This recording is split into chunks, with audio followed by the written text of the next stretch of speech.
మెరుగైన రిజల్ట్ కోసం రివిజన్ జరుగుతుందని బీసీ సంక్షేమాధికారి వై వెంకటయ్య అన్నారు. ఆయన విజయమూరు హాస్టల్లో రివిజన్ క్లాసులో పాల్గొన్నారు. ఈ సందర్భంగా ఆయన మాట్లాడుతూ బీసీ సంక్షేమ హాస్టల్లో చదువుకున్న విద్యార్థులందరూ మెరిట్ లో రావాలని కోరుకున్నట్టు ఆయన తెలిపారు. ప్రభుత్వం దీనికోసం అనేక సంక్షేమ కార్యక్రమాలు చేపట్టిందని ఆయన పేర్కొన్నారు.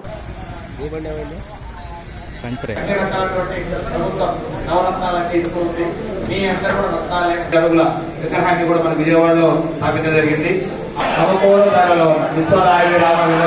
చేయడం కూడా జరిగింది. ఇది కూడా మనం ఆల్రెడీ మండల స్థాయి అయిపోయాం. ఇప్పుడే మనం ముందుకు పోగలుగుతాం. ఎందుకంటే జన్మనిచ్చిన తల్లిదండ్రులకు, విద్య నేర్పిన గురువులకు మనం నిజంగా శిరస్సు వచ్చి పాదాభివందనం చేయాలి. మన తల్లిదండ్రుల యొక్క కృషితోనే మనం ఈరోజు ఎడుకున్నాం.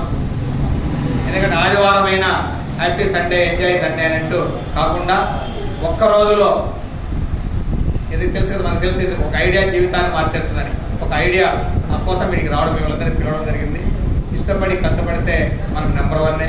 మీలో ఆ భయాన్ని పోగొట్టడానికి అందరూ కలిసిమెలిసి ఈరోజు నిజంగా కావలి డివిజన్లో చాలా దూరం సీతారామపురం అయితేమి, ఈ పక్క విజయమూరు అయితేమి, దుత్తలూరు అయితేమి, జలదంక నుంచి కూడా దాదాపు 17 హాస్టల్ అంటే 15 హాస్టల్ నుంచి కూడా మనకు రావడం జరిగింది.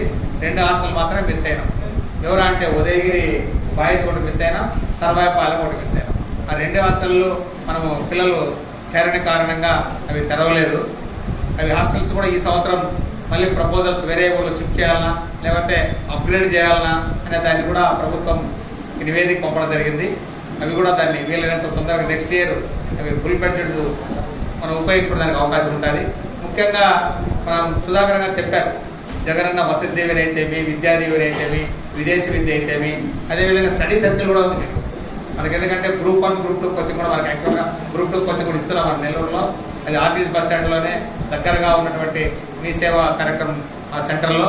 ఎందుకంటే జిల్లా కలెక్టర్ గారి చొరవతో, మంత్రి గారి మనకి ఎందుకంటే కాకాని గౌరవ చొరవతో మనకు పక్కాగా గవర్నమెంట్ బిల్డింగ్ ఇవ్వడం జరిగింది. దాంట్లో అందరికీ అందుబాటులో ఈ గ్రూప్ 2 కూడా కోచింగ్ స్టార్ట్ చేయడం జరిగింది. ఎందుకంటే గ్రూప్ 1కు రూమ్ లేనందువల్ల మిస్ అయినాము. యాక్చువల్గా అయితే గ్రూప్ 1 కూడా క్లాస్ చేయాల్సి వస్తుంది.